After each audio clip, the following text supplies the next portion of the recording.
Well, hello everyone. I'm Max Kolchinsky, Yankees enthusiast.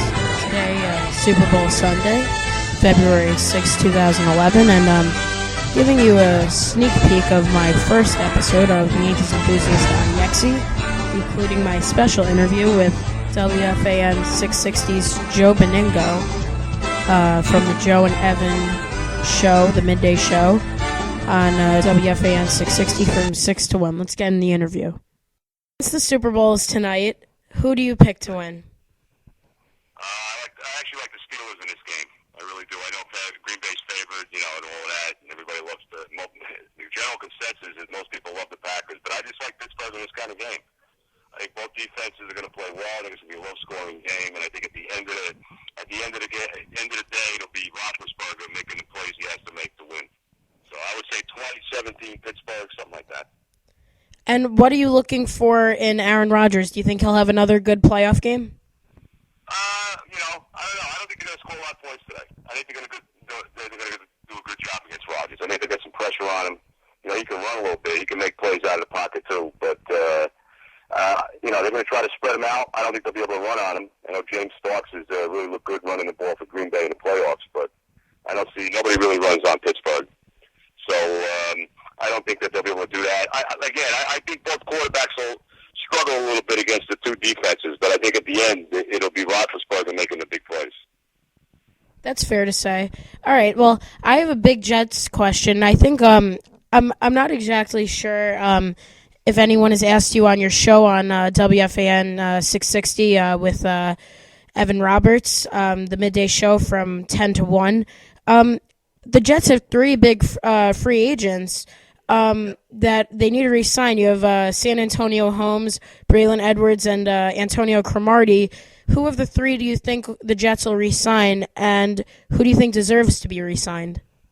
Well, first of all, David Harris is also a free agent. Yes, and David Harris. They already put the word out that they're gonna franchise him, which means that they can have control of him for another year, even though he's a free agent, and he would get a percentage of whatever the top five guys in his position make for a salary. But those guys you mentioned, look, I think the receivers got to come back. Santonio and Braylon, I thought they both had really good years.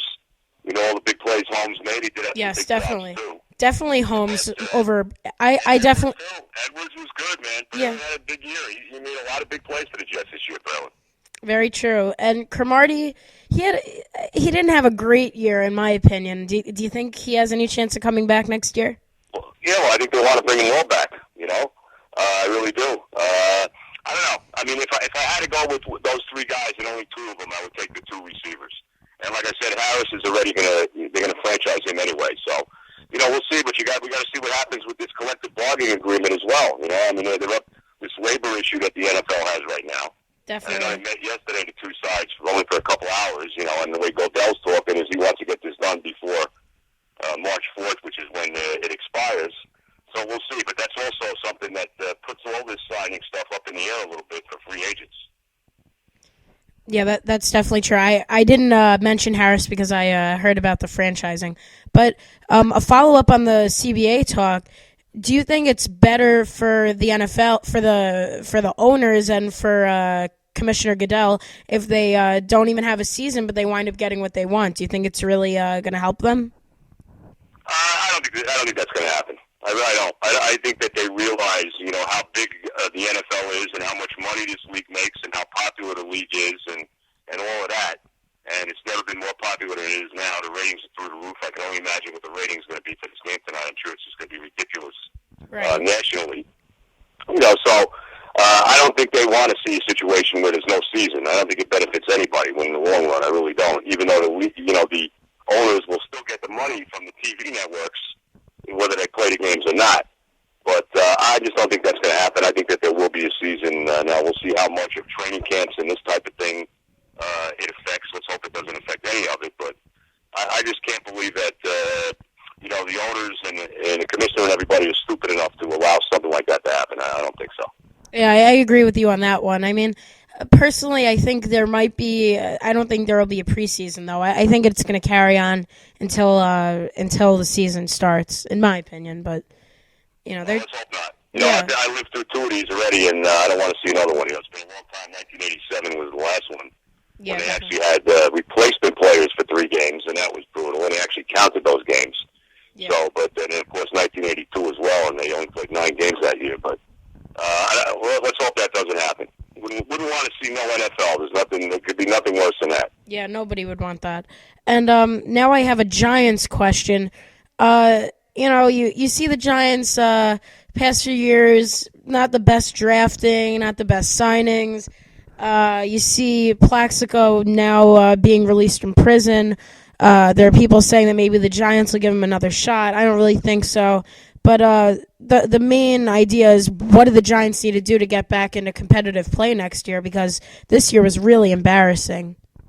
Well, they did go 10-6. I mean, they won 5-11 this year, and you know, I don't necessarily agree with that. I mean, they made some good drafts, you know, over the years. I mean, you look at a guy like Akeem Nicks, he was the #1 pick 2 years ago. He's like one of the premier receivers in the game now. I mean, he really is becoming that.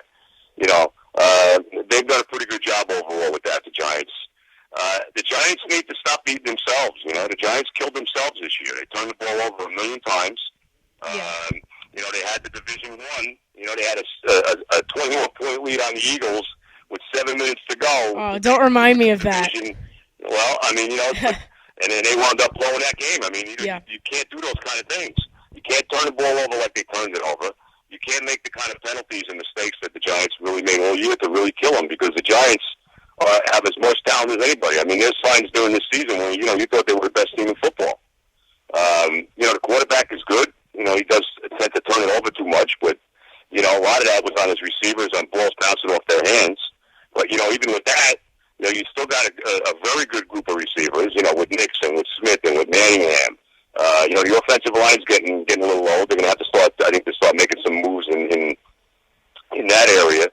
You know, defensively, they still have a great pass rush. You know, Humanior and Tucker are as good as anybody getting to the quarterback.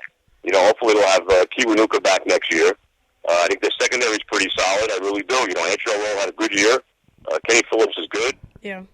Their problems on defense is the linebackers. They got to upgrade in that position. I think that's an area where they're going to look to draft. Definitely. And the other thing that hurt the Giants is the special teams. Their special teams stunk. They had no return game at all. Matt Their Dodge. coverage for the most part wasn't good. The punter wasn't any good. No. You know, so I think that's also an issue for the Giants this year. So, but they still were 10-6. They're still a good team. But they got to stop. They got to eliminate those kind of things. You know, the turnovers and the special teams problems. They really do. All right. Well, now shifting away from football, now to baseball. How bad of a situation are the Yankees now coming into the spring training? Well, I don't think it's that bad. I mean, obviously, you know, the issues are in the starting rotation on the pitching staff. Now, Andy Pettit's not. We know he's not coming back. He retires. You know about CC. You know how good he is. He's certainly a dominant #1 guy. You know, Phil Hughes had a breakthrough year last year. He won 18 games.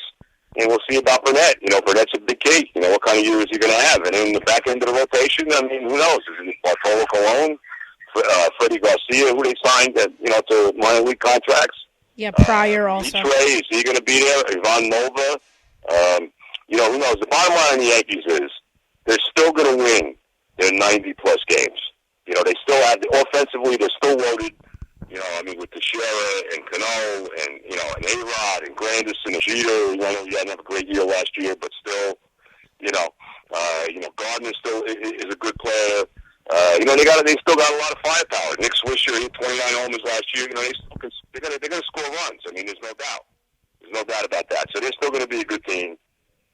You know, their bullpen, you know, you still have Mariano. They signed Soriano to set him up. They got Feliciano, the ex-Met, as their lefty guy now out of the pen. You know, they got Roberts in there still. So the bullpen, bullpen still should be pretty good. You know, the Yankees are going to be good. Are they good enough? You know, we don't know. But we'll see what happens with the pitching. And I wouldn't be surprised if the Yankees make a trade for a pitcher somewhere along the line as the year goes on. That wouldn't shock me at all. But they're still going to be a good team. That was along the lines of what I was thinking. A big question, though, is that after watching Pettit's press conference, he didn't really sound very clear about not coming back. You know, he didn't seem very set on retirement. Do you think there's any chance of him coming back anytime soon? Well, you never know with these guys anymore, but he basically did make it clear he wouldn't pitch this year, although he couldn't say what was going to go on, next year. Who knows if he got the itch, but you never know. I would think if he doesn't pitch this year, he's probably not pitching again. So let's hope he retires. I hate to see these guys retire and come back. It happens too much. They have these big press conferences, I'm retiring, and then they're back. But I think Pettit will stay at his word. We'll see. Do you think he's a Hall of Famer? Not quite. I don't think he's quite there. I think he's been a tremendous pitcher for the Yankees. He's one of the great Yankee pitchers ever, in my mind. He's been a huge big game pitcher. He's won 5 World Series with him. But 240 wins. He's over 100 games, over 500 in his career. But I don't think he's quite a Hall of Famer, no. All right, that's fair. We have 2 more questions. Do you think Cashman had a decent offseason signing Russell Martin, Feliciano, Pryor, Garcia, Colon, all the minor league contracts? Do you think he really did well with what was out there? Well, Cliff Lee was the big prize, and they didn't get him. It's very rare that the Yankees don't get the guy that they want. 9 out of 10 times, and there's a big free agents out there, the Yankees get him. We saw that with Sabathia and Teixeira and those guys. We've seen that more often than not with the Yankees. When they want a guy, they generally get him. It didn't happen this year. He wanted to sign with the Phillies, and I think Cashman did the best he could. It wasn't a year loaded with big free agent pitchers out there. It really wasn't. It was basically Cliff Lee or nothing. And they made a little bit of a run at Carl Crawford, but he wound up signing with the Red Sox. But the guy that they really wanted was Cliff Lee. And I think Cashman, did the best he could with what was left. So we'll see. They threw some stuff at the wall. We'll see if maybe Garcia, or like you said, Pryor, or one of these guys pans out. Colon, we'll see. I think a lot depends on A.J. Burnett this year, having a big year for the Yankees. Right. He's a big key. He's a big key to them. He really is in their rotation. And we'll see. But the Yankees, in regards to that, they're still going to win their 90-plus games. Are they good enough to win the World Series? That remains to be seen. I think the Red Sox right now on paper anyway are probably better. Outside of that, I don't know. Texas is good, but they lost Lee, so that hurts them. Yeah. That's probably it. I don't know if there's anybody else outside of the Red Sox right now, or the Phillies in the National League, who I can clearly say I think is better than the Yankees. I don't think there is another team. And my final question: do you think that the Wilpons will be selling any percentage of the Mets anytime in the near future? There's some speculation that they're only selling 20 to 25%, and some people are saying, "Oh, well, they're going to get rid of the whole team." And I don't really see it happening soon. What are your thoughts on that? Well, who knows what's going to happen here now? I think eventually they're going to wind up having to sell the team. I really do. We'll see what happens from here. We'll see how this thing all pans out now with this lawsuit they got against them and all. And they already know that they want to sell 25% of the team. I don't know who's going to want to come in without having some say in what's going on with the baseball team. But I think when all is said and done, it's going to get to the point where the Wilpons are going to have to sell the whole team. I think that it's going to come to that. I really do. All right. Well, I thank you. That's Joe Benigno of WFAN, and we hope to have you on the show again sometime soon. Thanks all the love. You be well, all right, man? All right. Thank you so much. That's Joe Benigno of WFAN New York, 660 AM. So, hopefully airing within the next few days, we will have the full episode for you. It'll be posted on the blog, on YouTube, and on Yexi. I'll give you that information when it becomes available, what time. If you want to listen to Yexi regardless, go to live365.com, search Yexi, Yexy, and you'll find the station. So, once again, Joe Benigno, thank you so much, and see you soon here on Max Kolchinsky, the Yankees enthusiast.